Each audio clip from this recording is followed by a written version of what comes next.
je vis et j'agis en vous. Mes enfants, je suis Jésus au milieu de vous. Je désire renforcer votre foi afin que vous témoigniez toujours mieux de moi dans le monde. Votre action s'impose d'urgence, mais il est encore plus urgent que vous deveniez des saints, car la sainteté est un sûr indice de ma présence toujours agissante dans le monde. Qui est Dieu sinon le Saint des saints? Et comment les hommes peuvent-ils croire en Dieu s'ils ne voient pas les disciples de son Fils tendre à la sainteté, l'acquérir et la vivre?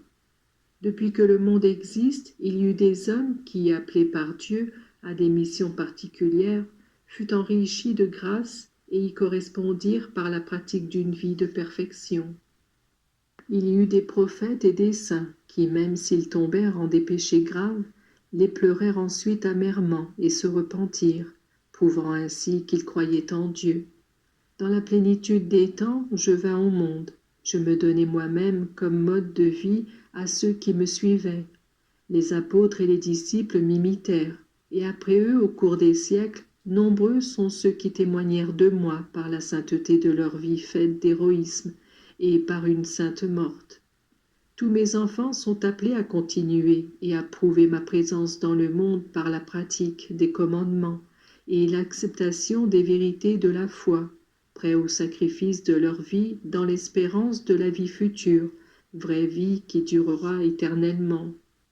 La charité, la foi et l'espérance sont donc indispensables comme moyen de se sanctifier et de ressembler non seulement à moi, mais aussi à cette cohorte de saints dont l'imitation vous est proposée.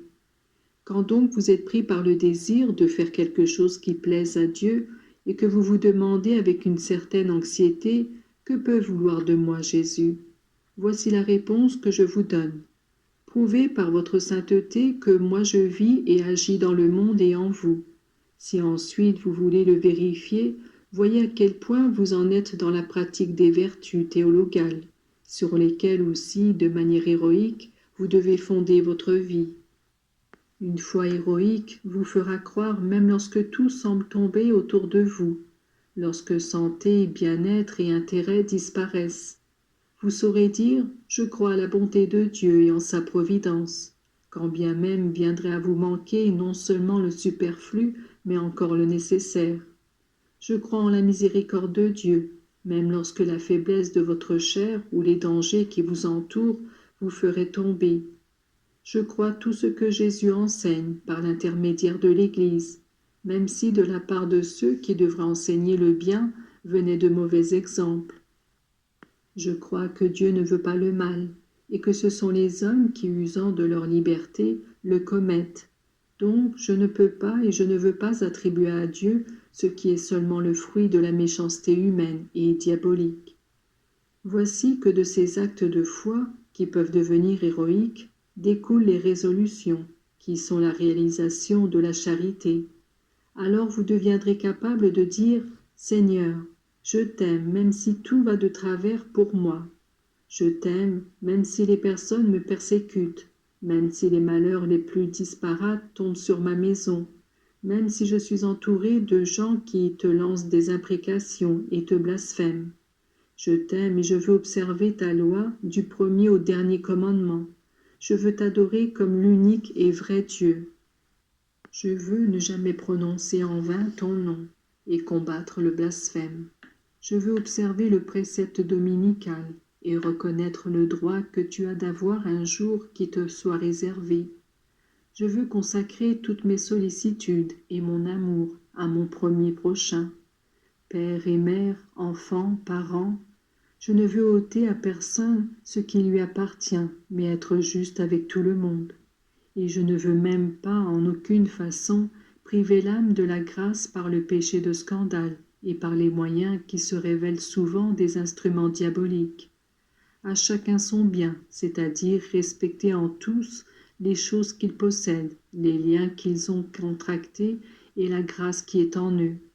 Mes enfants, je vous ai fait repasser rapidement cette loi morale qu'il est nécessaire d'observer pour être dans l'amour de Dieu et du prochain, et pour être saint. Je veux enfin vous rappeler combien l'espérance chrétienne est incompatible avec ces conceptions matérialistes qui affirme que tout est fini en 2 mètres de terre, qui nie l'immortalité de l'âme, et Dieu qui l'a créée belle, spirituelle et immortelle. Vous, vous savez qu'une autre vie vous attend au-delà de celle-ci. Mes enfants, que la foi, l'espérance et la charité soient votre insigne, la démonstration pratique de votre sainteté. C'est seulement si vous êtes saints que vous serez des témoins, dont je ne devrai jamais avoir honte, ni durant votre vie, ni devant le Père, à qui je vous présenterai comme ma conquête. Je vis et j'agis en vous.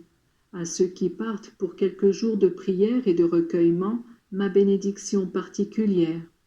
Rappelez-vous que ce ne sera pas ce que vous entendrez qui vous transformera, mais ma grâce, dont vous vous efforcerez de faire une ample provision afin de pouvoir pratiquer les vertus. À tous mon embrassement et un affectueux au revoir.